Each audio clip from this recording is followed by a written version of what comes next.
You know that moment in a meeting when you have something important to say, but your voice comes out shaky, your mind blanks, and suddenly you wish you could just disappear. We've all been there. But here's the truth. Confidence isn't something you're born with, it's something you build. And once you know the tools, speaking up at work stops feeling scary and starts feeling like second nature. Owning your tone is about more than just the sound of your voice. It's about the energy, certainty, and control you project every time you speak.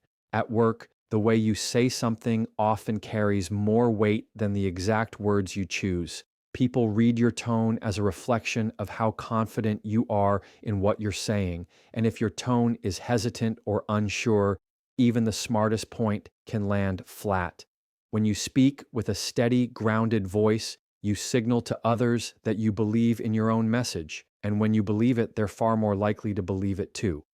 That doesn't mean speaking louder than everyone else or forcing an artificial authority. It means speaking with intention, letting your voice carry the weight of your conviction, and matching your delivery to the seriousness of your message. The first step to owning your tone is being aware of it. Most people don't realize when their voice gets higher at the end of sentences, making statements sound like questions, or when nervousness makes their words speed up until they sound rushed and unsure. These subtle shifts can completely change how your message is received. Pay attention to your natural speaking rhythm and where it tends to break down under pressure. Record yourself, even in casual conversations, and listen for patterns. Once you notice the moments when your tone betrays uncertainty, you can start retraining yourself to stay calm and consistent, even in situations that would normally spike your anxiety. Awareness is the foundation of control, and control is what makes your tone work for you rather than against you. Confidence in tone also comes from pacing. A confident speaker doesn't rush to get their words out before someone interrupts. They speak at a pace that feels deliberate, allowing pauses to land and giving their audience time to process each point. This pacing tells people you're not afraid of silence and you're not in a hurry to be done talking. The opposite, racing through your point, can make you sound like you're apologizing for taking up space. Instead, use your tone and timing to show that you deserve the room to speak. Even in a fast-moving meeting, a clear, unhurried delivery cuts through noise far more effectively than a rushed one. Another layer of owning your tone is emotional control. The tone you use when you're frustrated, stressed, or under pressure can easily slip into sounding defensive or aggressive if you're not careful. A steady, confident tone stays composed even when the topic is tense, which not only keeps the conversation productive, but also earns you respect. People trust leaders and colleagues who can stay even-keeled under pressure, and tone is the quickest way to signal that. Practicing this might mean slowing your breathing before you speak, lowering your voice slightly, or simply making sure your first words come from a place of calm rather than reaction. Your tone also has the power to set the emotional temperature of the room. If you enter a conversation sounding anxious, others will pick up on that energy. If you enter sounding steady and engaged, the interaction shifts toward confidence and focus. This is especially important in workplace settings where you may need to present to groups, lead a meeting, or handle difficult discussions. Owning your tone means you take responsibility for how your energy affects others, and you use it intentionally to keep the atmosphere productive and professional. The great thing about tone is that it's a skill, not a fixed trait. You can train yourself to sound more confident through consistent practice in everyday situations. Answering the phone, introducing yourself to someone new, or even giving your order at a cafe are all opportunities to practice speaking with clarity and control. Over time, this deliberate practice rewires your default delivery. So when it's time to speak in high-stakes situations, your confident tone comes out automatically without you having to force it. Owning your tone is really about aligning how you sound with the confidence you want to project. Because when the voice matches the message, people don't just hear you, they believe you. Pausing on purpose is one of the simplest yet most powerful ways to project confidence in any workplace conversation. Most people fill every second of speaking with words because they are uncomfortable with silence, but that constant stream can make you sound nervous, rushed, or unsure. A deliberate pause signals that you are in control of the moment, that you are not scrambling for approval, and that what you are saying is worth processing. Silence, after a point, gives your audience space to absorb it, and it gives you the chance to gather your next thought without the pressure of filling the air. In fact, the ability to pause without losing your flow shows that you are leading the conversation rather than chasing it, which is a subtle but powerful shift in presence. The key to making pauses work for you is intentionality. A pause should feel like part of the rhythm, not like you've lost your place. That means you need to be comfortable enough with your material or your point that you can stop mid-thought without panicking. When you pause, maintain eye contact, keep your posture strong, and avoid nervous fillers like or you know. These habits dilute the authority that the pause is supposed to create. By practicing controlled silence, you train your audience to lean in and listen more closely because they realize that the next thing you say will matter. Silence draws attention when used deliberately, and in a world where people are used to constant noise, it becomes a tool that stands out. Pausing also works as a reset button for your own nerves. If you feel yourself speaking too quickly or losing your breath, a short pause lets you breathe and regain your composure without anyone suspecting you were anxious in the first place. This is especially useful during presentations or high-stakes meetings when adrenaline can make your heart race and your words tumble out. Instead of letting that energy control you, you use the pause to recenter and keep your tone measured. The audience won't see hesitation, they'll see confidence. In fact, many of the best speakers are remembered not for how fast they spoke, but for how well they used stillness to give their words weight. Another benefit of purposeful pauses is that they create natural emphasis. When you want a certain phrase or point to hit harder, you can pause right before or right after you say it. This framing makes the point stand out in the listener's mind. It's the same technique used in storytelling or comedy. Timing changes everything. At work, whether you're delivering data, pitching an idea, or making a difficult request, a pause can make that moment linger just long enough to increase its impact. It subtly tells people that this is the part they should remember. Pausing can also make you a better listener. In a conversation, leaving a little space after someone speaks shows that you are not just waiting to reply, but actually processing their words. This not only builds rapport, but can also lead to more thoughtful and effective responses. It keeps you from interrupting, which can be perceived as dismissive or impatient, and it helps the other person feel heard. In team settings, this habit can shift the dynamic from competitive speaking to collaborative dialogue, which benefits everyone involved. The challenge with pausing on purpose is resisting the urge to rush into your next thought.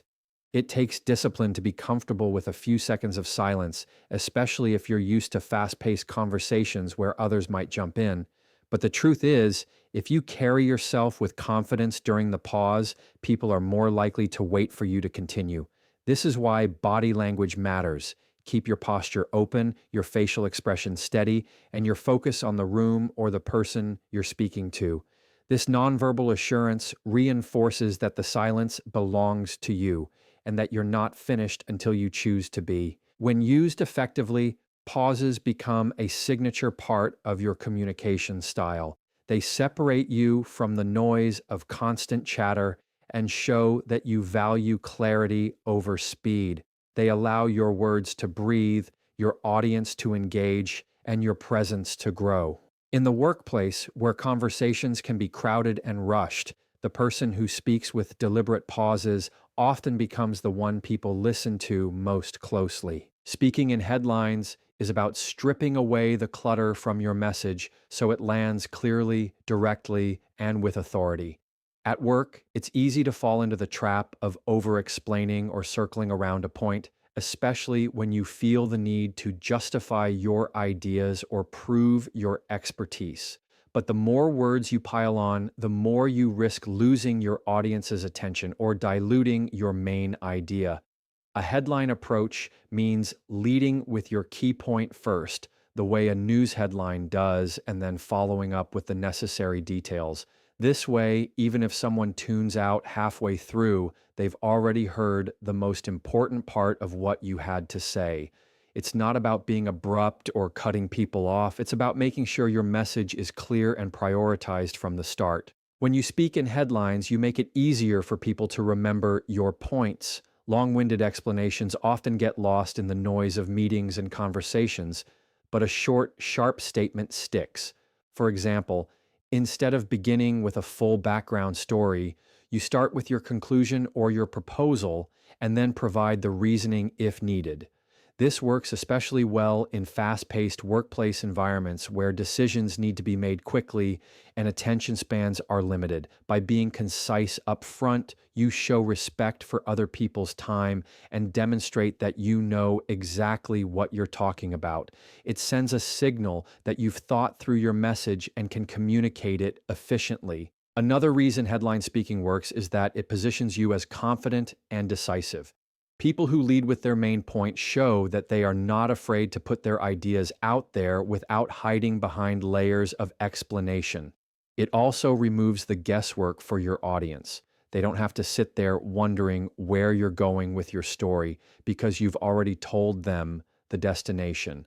Once they know the headline, they can choose to engage with the details, and if they do, it's because they want to, not because they're waiting for you to get to the point. This approach makes your communication more engaging and less of a mental chore for those listening. Speaking in headlines is also a valuable tool for navigating difficult conversations. In situations where emotions are high or the stakes are significant, a clear opening statement can prevent misunderstandings and set the tone for the rest of the discussion. For example, instead of leading with a defensive backstory, you might start with the key fact, decision, or request. This gives the conversation structure and makes it harder for the discussion to get sidetracked. Once you've established the main point, you can add layers of detail or context as necessary, but you do so in a controlled way that supports rather than buries your core message. A practical way to practice speaking in headlines is to mentally summarize your point in one sentence before you speak. If you can't do that, it's a sign that your message might still be too vague or unstructured. Once you have that sentence, deliver it first, then expand. Over time, this habit will reframe the way you organize your thoughts in real time, making your communication sharper and more purposeful. It also makes you sound more prepared, even in spontaneous conversations, because you're always leading with clarity rather than drifting into your point. In group settings, headline speaking can make your contributions stand out in the middle of busy discussions. While others might wander through a chain of explanations before getting to their point, you deliver yours in a way that cuts through the noise. This is especially useful in virtual meetings where audio delays, multitasking, and distractions can make it harder to keep everyone's focus. A crisp headline statement commands attention, and once you have it, you can guide the conversation from there. People tend to remember the person who summarized the key takeaway, not the one who spoke the longest. Ultimately, speaking in headlines turns your communication into something more impactful, memorable, and respected. It's a way of making sure your voice is heard without having to fight for attention or overcompensate with endless explanation. It puts you in the position of leading the message instead of chasing it. And in the workplace, that kind of clarity is what makes others look to you for answers and leadership. Standing or sitting with presence is about the unspoken message your body sends before you even open your mouth. People form impressions in seconds, and in a professional setting, your posture, eye contact, and physical stillness all contribute to how seriously your words are taken. If you slump in your chair, avoid looking at others, or fidget with your hands, it can undermine your authority no matter how strong your message is. Presence begins with posture, shoulders back, chin level, and an open stance that says you're comfortable in your space. Even when sitting, leaning slightly forward can convey engagement, while keeping both feet grounded shows stability. These small shifts in how you hold yourself have a huge effect on how others perceive your confidence, and more importantly, on how you feel in the moment. When you carry yourself with presence, People are more likely to give you their attention without you having to fight for it. This is because confident body language creates a sense of credibility before you've said a single word. Eye contact is a big part of this. It shows that you're focused, not distracted, and that you're speaking directly to your audience rather than into the air. But eye contact doesn't mean staring. It's about connecting naturally with individuals in the room while still scanning the space so everyone feels included. Even in a one-on-one conversation, maintaining steady but comfortable eye contact can make your listener feel valued and engaged while also reinforcing your own composure. Presence also comes from stillness. Nervous movements like tapping your foot, swiveling in your chair, or shuffling papers signal discomfort and can distract from your message. Controlled stillness, on the other hand, communicates confidence and makes your audience focus on your words rather than your fidgeting. This doesn't mean you should freeze. Natural, intentional gestures can enhance your communication, but every movement should have purpose. A slow, open-handed gesture to emphasize a point can draw people in, while a restless tapping of fingers will push their attention away. Mastering this balance helps you appear more collected and authoritative in any setting. Another aspect of presence is how you claim your physical space. People who shrink themselves, whether by crossing their arms tightly, tucking in their shoulders, or pulling back from the table, send the signal that they'd rather not be noticed.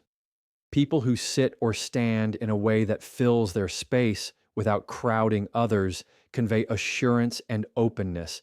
In meetings, this might mean placing your materials neatly in front of you and sitting upright, ready to engage. When presenting, it could mean standing tall, feet shoulder width apart, and facing your audience fully instead of angling away. These are subtle but powerful cues that you are comfortable where you are and deserve to be heard. Presence isn't just physical, it's mental. When you're fully present in the moment, your body language naturally aligns with confidence. Distractions like checking your phone, scanning the room for exits, or thinking ahead to what you'll say next can pull you out of the moment and make you appear disengaged. Being present means listening actively, reacting naturally to what's being said, and adjusting your delivery in real time based on the room's energy. This not only helps your message land better, but also shows respect for your audience's time and attention. The challenge for many is that nerves can override presence, causing posture to collapse or eyes to dart away. The best way to counter this is through practice in low-pressure situations until the physical habits of presence become second nature. Stand tall when you greet someone, make eye contact when ordering coffee, keep your posture open when speaking to a colleague. These moments train your body to respond confidently even when your mind feels unsure. The more you practice, the more your body will default to a state of presence instead of retreating under stress. Standing or sitting with presence sets the stage for every word you say to carry more weight. It tells people that you respect yourself, your message, and the space you're in turn, they're more likely to respect you back. It's not about trying to look intimidating or overly polished. It's about aligning your body language with the confident communicator you want to be so that your presence speaks before your voice ever does. Practicing in low-stakes moments is the secret to making confidence second nature when the high-pressure situations come. Too many people wait until the big presentation, the important meeting, or the job interview to think about how they speak, and by then, the nerves are already running the show. Low-stakes moments are your training ground, casual conversations with colleagues, small talk before a meeting starts, even interactions with strangers at the coffee shop. These are the places where you can experiment with tone, pacing, posture, and delivery without the fear of making a critical mistake. Every one of these moments is an opportunity to rehearse being clear, steady, and engaged so that when the stakes are higher, you're not trying to invent confidence on the spot. The beauty of a low-stakes practice is that it builds muscle memory. Just like an athlete trains for a big game by repeating the same drills over and over, a confident speaker sharpens their skills through repetition in everyday interactions. Over time, your body learns what it feels like to speak with presence, your voice learns how to project without strain, and your mind gets used to staying calm even when eyes are on you. This conditioning is what allows you to walk into a boardroom or stand on a stage without your hands shaking or your voice cracking. It's not that you're immune to nerves, it's that you've taught yourself how to operate confidently despite them. Low stakes practice also helps you refine your style. You can test different ways of phrasing ideas, notice how people respond to your tone, or practice using pauses for effect without feeling like you're gambling on a big moment. For example, you might